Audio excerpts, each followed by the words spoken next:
बाबरकत और जलाली नाम में आप सबको सलाम। मैं इमरान और मैं साइमा इरफान। और हम खुदा का शुक्र अदा करते हैं जिसने आज फिर से हमें ये मौका अता किया कि हम दोनों बहनें आपकी खिदमत में हाजिर है। ये खुदा की शुक्रगुजारी हो इस बात के लिए। और हम उन बहन भाइयों का भी शुक्रिया अदा करते हैं जिन्होंने ये प्रोग्राम देखा, उसे लाइक किया और बहुत दिल से पसंद किया और अपनी कमेंट्स में हमें बताया कि उनको ये प्रोग्राम से बहुत बरकत मिली है। हम उनका शुक्रिया अदा करते हैं और अपने खुदावंद का शुक्रिया अदा करते हैं कि जिसने ये फजल दिया हम फिर से इस प्रोग्राम को आगे लेके चलें और खुदावंद की हजूरी में झुकें और बहुत से लोगों के लिए बाइस से बरकत बन सके। और इससे पहले कि हम अपने प्रोग्राम का आगाज़ करें, हम दुआ के साथ अपने प्रोग्राम का आगाज़ करेंगे और सिस्टर एस्टर हमारे साथ मिलकर दुआ करेगी।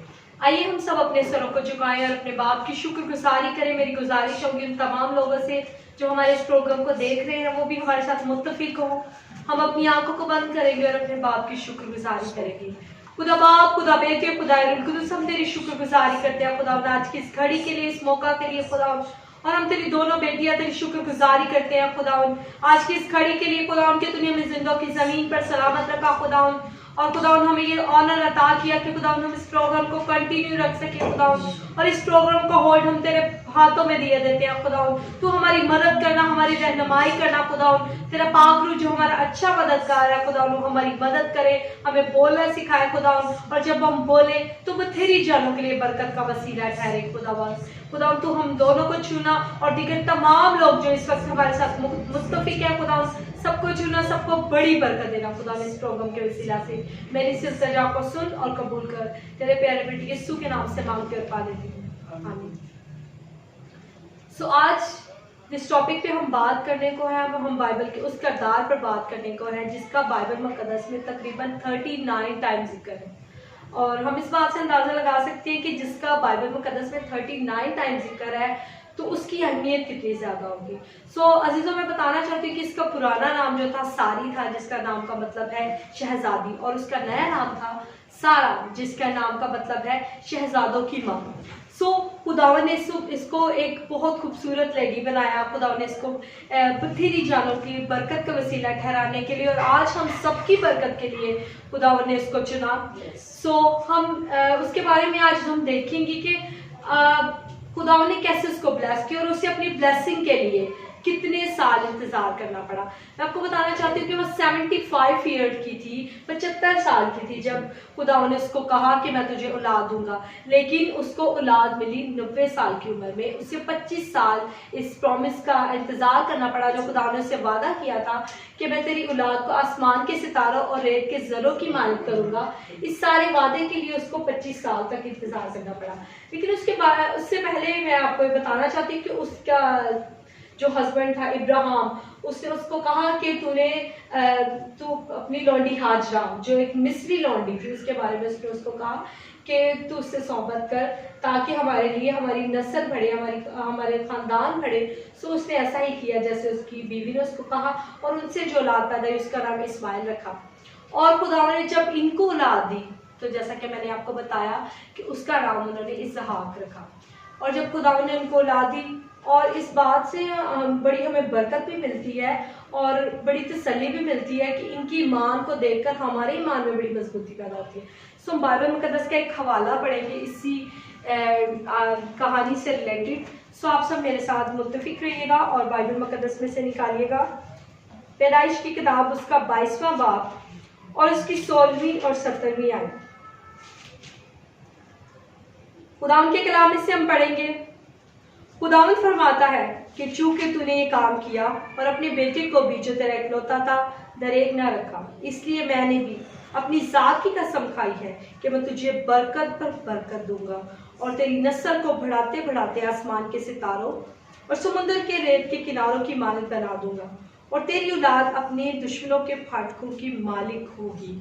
खुदा उनका पाकलाम पढ़ा और सुना चाहना हम सब के लिए वाइसी है। खुदा उनका शुक्र हो। कितना खूबसूरत हवाला भी जो हमने पढ़ा है खुदा उनके ज़रिए में कि खुदावन को उसकी ये बात बहुत पसंद आई। खुदावन ने कहा कि मैं अपनी कसम खाता हूँ। खुदा को ये बात पसंद आई कि जब खुदा ने उसको इतने सालों बाद एक बरकत दे दी और उसके बाद भी खुदा ने कहा कि बरकत तो मुझे दे। और उसके ईमान देखिए, उस टाइम भी उसका ये ईमान था, इतने सालों बाद बरकत देने के बाद भी उसका ये ईमान था कि कोई बात नहीं, मैं खुदा को दे देता हूँ, और जब मैं खुदा को दे दूंगा तो मेरा ईमान है कि अगर ये मर भी जाएगा तो खुदा ने इसको जिंदा करने की कुदरत रखता है। ये खूबसूरत स्टोरी जो हमने शॉर्ट रिव्यू किया इस स्टोरी के बारे में, हमने आपको बताया कि बाइबल मुकद्दस में से जो सारा है उसके नाम के बारे में बताया, और ये बताया कि उसका बाइबल मुकद्दस में 39 टाइम जिक्र है। और अगर हम उसकी वफात के बारे में देखें तो 127 साल की थी जब उसकी वफात हुई। ये इसके बारे में अब हम इसकी स्टोरी के बारे में और ज़्यादा गहराई में जाएंगे। सिस्टर, आप मुझे इसकी वफादारी के बारे में कुछ बताएं कि सारा कैसे वफादार रही, ताकि हम इस स्टोरी को और ज़्यादा आगे लेकर बढ़ें। जी, इससे पहले कि हम आगे बढ़े, हम खुदा के कलाम में से देखेंगे पहला पतरस और उसका 3रा बाब और उसकी 5 आयत। और यकीनन जो हमें वॉच कर रहे हैं जॉइंट टीवी पर, वो भी अपने बाइबल को खोलें और बाइबल मुकद्दस में से हम देखेंगे पहला पतरस और उसका 3रा बाब और उसकी 5 से 6 आयत तक। और अगले ज़माना में भी खुदा पर उम्मीद रखने वाली मुकद्दस औरतें इसी तरह अपने आप को संवारती और अपने अपने शौहर के ताबिया रहती थी, चनाचा सारा इब्राहिम के हुक्म में रहती और उससे खुदावन कहती थी। आमीन। खुदावन का कलाम पढ़ा और सुना जाना हम सब के लिए बाइस से बरकत हो। खुदावन का शुक्र हो। और सिस्टर, ये देखिए खुदावन का कलाम हमें क्या फरमा रहा है, कितनी खूबसूरत बात लिखी है कि मुकद्दस सारा इब्राहिम को अपने खुदावन मानती थी और उसके हुक्म के ताबिया रहती थी। और जब आपने अभी बताया कि इब्राहिम की स्टोरी में हम जब देखते हैं कि खुदा ने जब इब्राहिम को हुक्म दिया कि तू अपना सब कुछ छोड़कर तू किसी दूसरे मुल्क में चला जा, तो वहाँ पर जाहिर सी बात है सारा इब्राहिम की बीवी थी। और मेरे अजीज़ों, अगर सारा इब्राहिम की बीवी है तो वो जाहिर सी बात है कि वो उसके साथ जाने के लिए तैयार है। और बाइबल के अंदर कहीं भी नहीं लिखा हुआ कि हम देखते हैं कि सारा ने कोई सवाल किया हो, सारा ने पूछा हो कि हम कहाँ जा रहे हैं और हमने किधर जाना है, कब वापस आना है। और सिस्टर, बाइबल खामोश है यहाँ पर। और हम देखते हैं कि वफादारी जो है ना, इसी बातों के अंदर नजर आती है। वो अपने खुदावन की वफादार और अपने शौहर की भी वफादार, और वो अपने शौहर को खुदावन कहती है। और जब हम खुदावन के आगे रिक्वेस्ट करते हैं, उन्हें बताते नहीं हैं, उन्हें हुक्म नहीं देते, और जब हम देखते हैं मुकद्दस पालूस फरमाते हैं सिस्टर, और मुकद्दस पालूस फरमाता है जैसे मसीह कलीसिया का सर है वैसे ही बीवियों शौहर तुम्हारा सर। और मैं आप बहन भाइयों को बताना चाहती हूँ कि जो सर होता है वो हमेशा आपके बदन के ऊपर है। ये हम सब जानते हैं कि सर कभी भी किसी और हिस्से में नहीं होता। और जहाँ पर ताज की बात आती है, और जब ताज को हम देखते हैं, मैं आपको एग्जाम्पल देना चाहती हूँ कि ताज का जो ना बेसिकल जो जगह होती है वो सर होता है। कभी हम बहन भाइयों ने या किसी ने सिस्टर कभी देखा है कि ताज को किसी और जगह पर सजाया जाए? हम हाथ पे या किसी बर्तन पे या किसी जगह पर रख कर ताज को सजाते हैं। ताज हमेशा सिस्टर, चाहे वो हीरे जवाहरात का बना हो और या एक आम मामूली सा क्यों ना हो, वो हमेशा सर पर ही अच्छा लगता है। और हमारा जो सर है वो हमारे शौहर हैं, वो हमारे ताज हैं। जब हम अपने शौहरों को अपने सर पर, अपने सारे रूबदन जान पर उसको इख्तियार दे देंगे तो हमारा खुदावंद भी हमसे खुश होगा।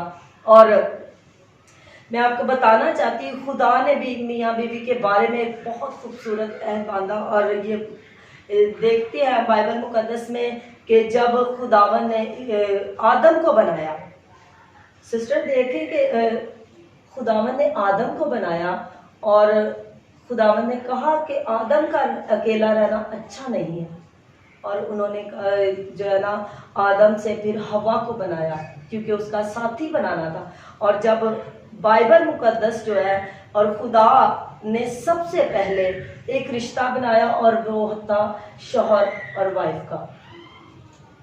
और जब इस दुनिया के अंदर रहते हुए हम शौहर के साथ वफादारी नहीं करते और अपने घराने के साथ वफादारी नहीं करते, या बीवी अपने शौहर के और शौहर अपनी बीवी के साथ वफादारी नहीं करता।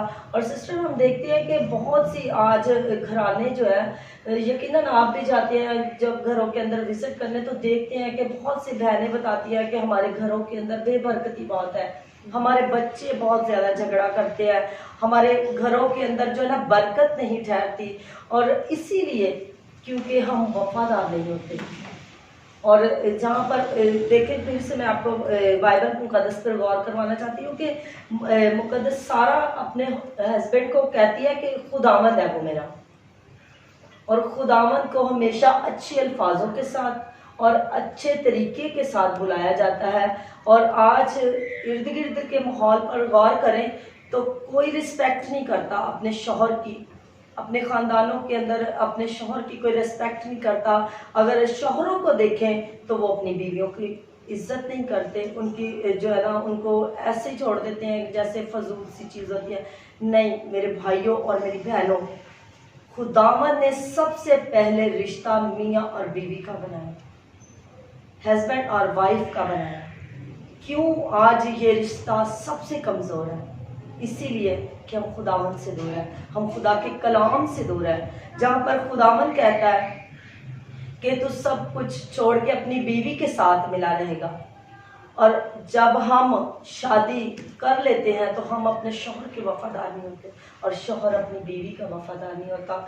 और जो है ना, इससे पहले कि जब हम वफादारी में चलते हैं, जब हम वफादारी करते हैं अपने खुदावंद की, अपने शौहर की और अपने ख़ानदान में वफादारी के साथ चलते हैं, तो यकीनन आप बरकत जो है ना, आप भी बाबरकत होते हैं और आपका घराना भी बरकत पाता है आपके वसीला से।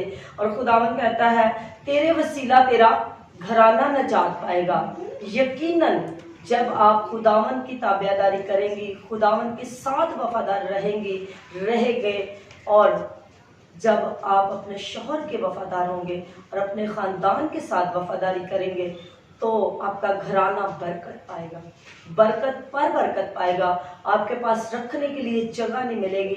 मैं आपको ये बड़े यकीन के साथ बात कह सकती हूँ कि आपके पास रखने के लिए जगह नहीं मिलेगी। इसी में हम आगे बढ़ते हुए सिस्टर से बात करेंगे और ये पूछेंगे, सिस्टर जी यहाँ पर आप मुकद्दस सारा के ईमान के बारे में क्या कहती हैं कि इस मुकद्दस सारा जहाँ पर अपनी वफादारी में बहुत कायम थी, और वहाँ पर बाइबल मुकद्दस इसके ईमान के बारे में क्या कहती है, ज़रा ये हमें बताएं। यहाँ ईमान के बारे में आपने पहले बहुत अच्छे तरीके से वफादारी के बारे में एक्सप्लेन किया। सो अब ये वक्त है कि ईमान के बारे में, कि जो इस स्टोरी की बेस है, बुनियाद है, वो ईमान है। सो उसके बारे में मैं आपको बताना चाहती हूँ। दो पहलुओं पर हम गौर करेंगे, फेयर और फेथ। ये दोनों अल्फाज जो है एफ से स्टार्ट होते हैं। फेयर का मतलब है खौफ और फेथ का मतलब है ईमान। सारा के पास एक बहुत बड़ी ऑप्शन थी कि वो खौफ में रहती कि इतनी अरसे तक खुदा ने मुझे बरकत नहीं दी, तो शायद अब मेरे लिए पॉसिबल हो ही नहीं सकता।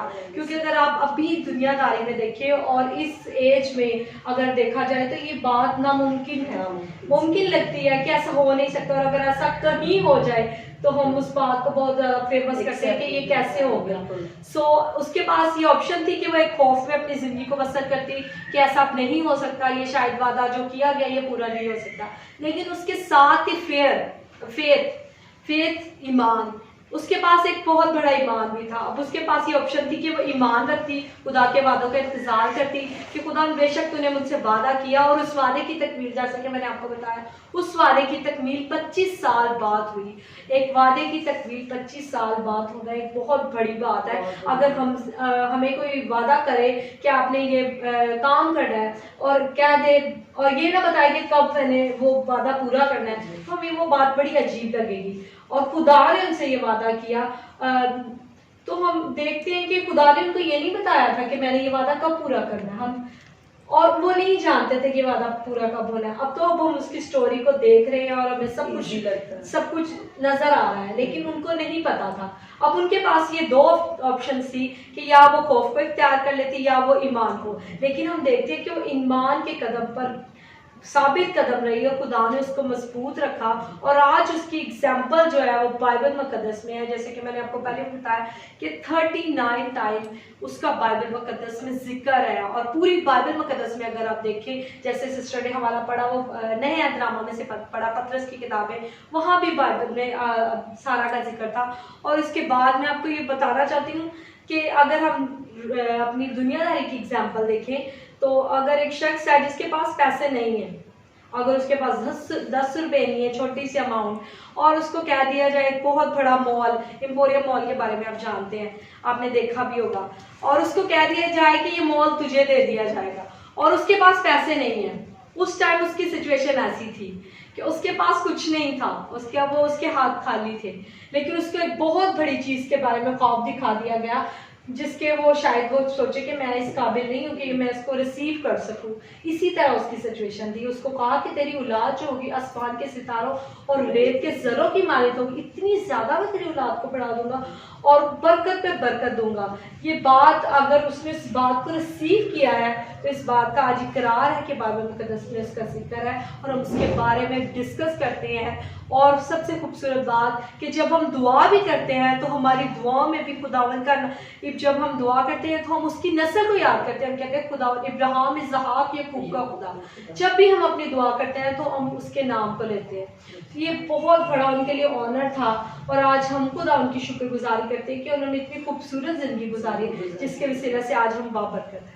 ये खुदा उनका बहुत बड़ा फजल है। उसका बहुत बड़ा ईमान था कि उन्होंने इतने साल इंतजार किया। आज अगर हमें कहा जाए, किसी को कहा जाए कि खुदा तुझे औलाद देगा और इंतजार करना पड़े, लेकिन हमें इंतजार का नहीं पता कि इंतजार कितना करना है, तो वो हमारे लिए बड़ा मुश्किल सिचुएशन हो सकती है। किसी को कहना भी, किसी को तसल्ली देना, क्योंकि हम भी नहीं जानते और वो भी नहीं जानते। लेकिन आज मैं आपको ये बताना चाहती हूँ कि जैसे सारा साबित कदम रही, इब्राहिम साबित कदम रहा, और खुदा ने उन्हें कैसी बरकत दी, और कैसे वफादारी के बारे में भी हमने बात की कि कैसे वो वफादार रहे। ये बहुत ज़रूरी है कि हम अपनी फैमिलीज में रहते हुए खुदावन की वफादारी करें और अपनी फैमिलीज की, क्योंकि जो फैमिली भी है वो खुदावन का मंसूबा है। सो हमारे लिए बहुत ज़रूरी है कि हम अपने हस्बैंड की वफादारी करें ताकि खुदावन हमें और ज़्यादा ब्लेस करे। जैसे सारा को खुदा ने ब्लेस किया, उसको खुदावन कहती थी। कितनी खूबसूरत बात है। इस बात से हम अंदाज़ा लगा सकते हैं कि वो खुदा की, अपने शौहर की कितनी इज्जत करती। सो ये बहुत ज़रूरी है कि हम ईमान के साथ भी, ईमान और वफादारी जो एक ही गाड़ी के दो पहिए हैं, क्योंकि एक गाड़ी का एक पहिया थोड़ा सा ख़राब हो जाए तो वो गाड़ी ठीक से नहीं चल सकती। इसी तरह ईमान और जो वफादारी है ये इसी तरह। तो ये बहुत ज़रूरी है सिस्टर, जो हम दोनों ने भी पहलू पर डिस्कशन की, ये दोनों पहलू अपनी बहुत ज़्यादा अहमियत रखते हैं। सो ये ज़रूरी है कि सारा की स्टोरी में हमने वफादारी के बारे में देखा और ईमान के बारे में देखा कि हमारी ज़िंदगियों में, हमारी फैमिलीज में ईमान कितना ज़रूरी है। सो आपसे मैं क्वेश्चन पूछना चाहूँगी, आप मुझे ये बताइएगा कि ईमान और वफादारी के बारे में अगर हम इन दोनों बातों पर साबित कदम रहे तो आगे मुस्तकबिल में जाके हमें और क्या ब्लेसिंग मिल सकती है। अगर हम ईमान के बोल बोलते हैं, अच्छे बोल बोलते हैं, तो इसका हमें क्या फायदा होता है? प्लीज़ आप जी सिस्टर, देखिए हमने लास्ट बार आपने बताया कि आपके अल्फाज जो है ना, उन माओं को आपने बताया कि प्लीज़ अपने बच्चों के लिए अच्छे अल्फाज बोला करें। और सिस्टर आपने ये भी बताया कि आपके अल्फाज जो है ज़िंदगी में असरअंदाज होते हैं। हम उसी बात को आगे लेकर चलेंगे और देखेंगे कि अल्फाज क्या मायने रखती है हमारी ज़िंदगियों में। देखते हैं कि मुकद्दस सारा और इब्राहिम को खुदावंद ने आवाज़ दी, बुलाया, उनको बरकत दी। खुदावंद ने बुलाया ना उनको और कहा। इसी तरह हम अपने बच्चों को बुलाते हैं या अपने हस्बैंड को बुलाते हैं, तो मैं उनको कहना चाहती हूँ, बहनों को और भाइयों को, कि ज़रूर आप अच्छे अल्फाजों के साथ बुलाया करें, ताकि वो अल्फाज आपके बच्चों के लिए ज़िंदगी में असरअंदाज होते हैं। अच्छे अल्फाज बोलेंगे तो आपके बच्चे बाबरकत होंगे। जैसा कि हम किसी के लिए, आपके बच्चा कहता है कि मैं डॉक्टर बनूंगा, तो मैं आपको कहना चाहती कि अभी से आप उनके लिए दुआ करना शुरू कर दें, उनको कभी ना टोके, कभी ना रोके। यकीनन जब उन्होंने कहा है कि मैं डॉक्टर बनूंगा, और आपकी दुआ और आपका ईमान उसकी कामयाबी का एक रास्ता बन जाएगा। और जब आप बोलते हैं तो आप तख्लीक करते हैं। और बाइबल मुकद्दस में भी सिस्टर हम देखते हैं कि खुदा ने इब्तिदा में बोलता गया और चीज़ें तख्लीक में वजूद में आना शुरू हो गई। जैसे जैसे खुदावंद बोलते गए वैसे वैसे चीज़ें जो है ना तख्लीक में आना शुरू हो गई। इसी तरह जब हम अपने बच्चों के लिए या अपने घराने के लिए अच्छे अल्फाज बोलते हैं या नेगेटिव बोलते हैं तो वो सब हमारी ज़िंदगियों पर असर अंदाज होता है। कोई अगर एग्जाम्पल ले लें, कोई माँ, अक्सर मैंने एक हादसा देखा है कि वो अपने बच्चे को बहुत नेगेटिव अल्फाजों के साथ पुकारती थी, उसे बद्दुआएं देती थी। तो मैंने देखा है कि वो उसके साथ वैसा ही हुआ जैसा उसकी माँ ने उसको पुकारना शुरू किया।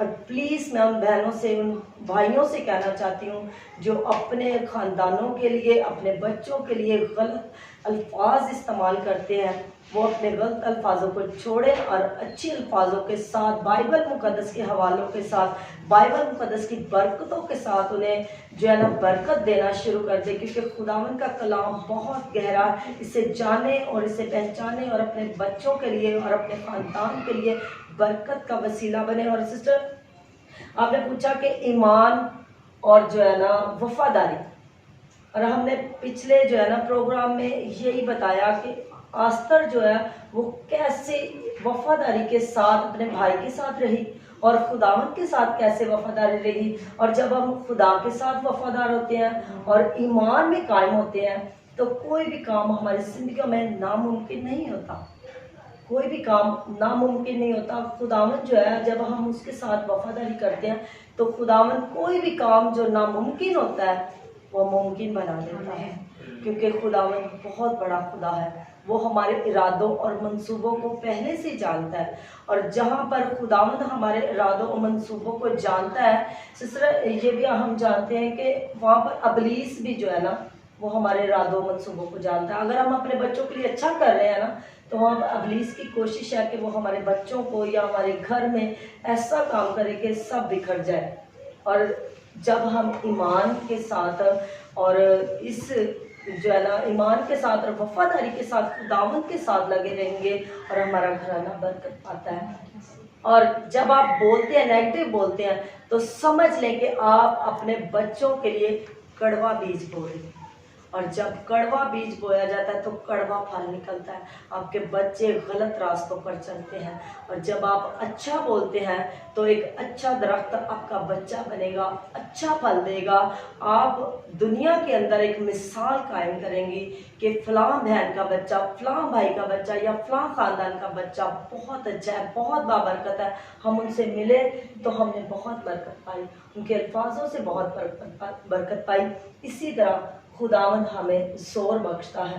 तो जब हम अच्छा बोलेंगे, प्लीज़ मैं फिर आपसे कहना चाहती हूँ कि अपने बच्चों के लिए, अपने ख़ानदान के लिए अच्छा बोलें और अच्छा बीज बोएं, ताकि आप और आपका घराना बरकत पाए और आप दुनिया और कौमों के, उम्मतों के अंदर गवाही का बायस बने। जी, बात आपने बहुत अच्छी की सारे बच्चों के बारे में और फैमिलीज़ के बारे में कि कितना ज़रूरी है। जैसे मैंने आपसे पूछा कि आप अपने अल्फाजों का अच्छा चुनाव करो। ये अल्फाजों को जब हम बोलते हैं, ये अल्फाज जो होते हैं वो किसी जगह पर असरअंदाज हो रहे हैं। जैसे हम एक बीज को बोलते हैं, इसी तरह हम अल्फाजों को भी बोलते हैं और एक दिन वही अल्फाज जो हम अपने बच्चों पर इस्तेमाल कर रहे होते हैं, वही अल्फाज वो वापस हम पर भी आते हैं। क्योंकि जो हम इनको सिखा रहे होते हैं वो एक दिन बहुत बड़े दरख्त बनेंगे, एक दरख्त की मानद बनेंगे।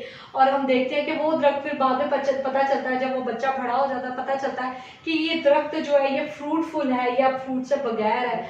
तो वो तब पता चलता है कि हम एक शख्स को देखते हैं जो झुका हुआ शख्स है, और जो दूसरा शख्स होता है जिसमें थोड़ी अकड़ होती है, वो दूसरों को बुलाना पसंद नहीं करता। आजकल बच्चों को भी अगर आप देखें तो बच्चे भी ऐसे लगते हैं, अगर उन्हें कुछ थोड़ा सा काम आ जाए या कुछ, वो कहते हैं बस अब हमसे बढ़कर कोई नहीं। लेकिन मैं आपको बताना चाहती हूँ, जितना आपको हमेशा वो दरख्त अच्छा लगेगा जिस पे फल लगे होंगे और जो दरख्त झुका होगा, जो वो ही दरख्त में खूबसूरती भी होती है।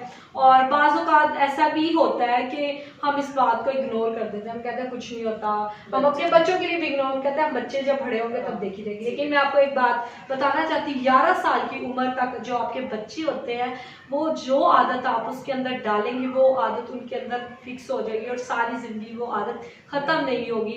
11 साल के एज तक आप अपने बच्चे में जो भी आदत डालना चाहते हैं आप उसमें डेवलप कर सकते हैं। उसके बाद जैसे कि एक बर्तन को अगर आप कोई शेप देना चाहते हैं, स्टार्टिंग में आपको जैसी मर्जी शेप, लेकिन जब वो बन जाता है उसकी आप शेप खराब नहीं कर सकते क्योंकि वो बन चुका है। इसी तरह जो बच्चे हैं वो भी।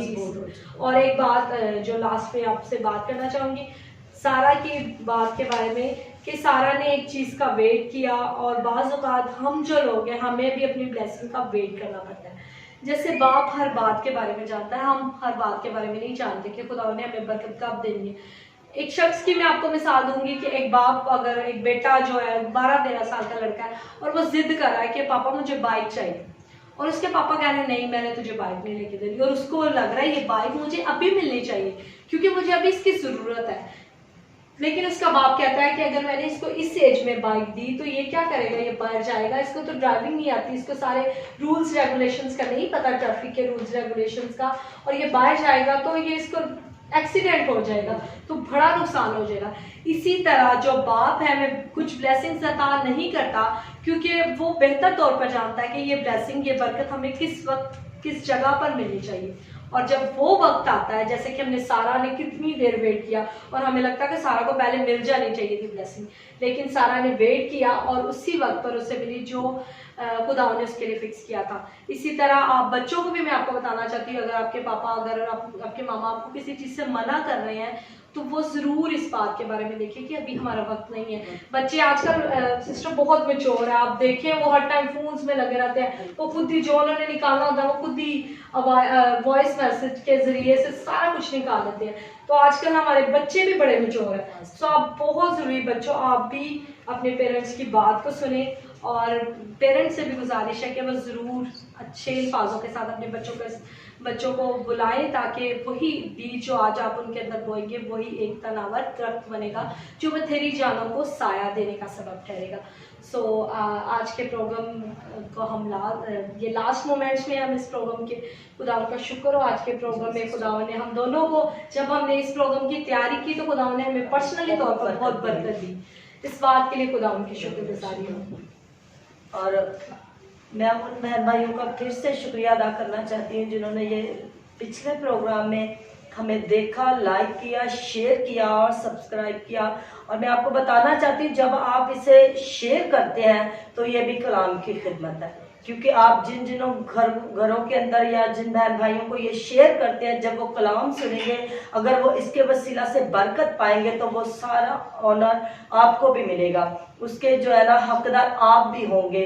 और ज़रूर है कि इसे लाइक कीजिए, शेयर कीजिए और सब्सक्राइब ज़रूर कीजिए ताकि हमें पता चले कि आप हमारे साथ हैं। शुक्रिया, thank you so much, God bless you.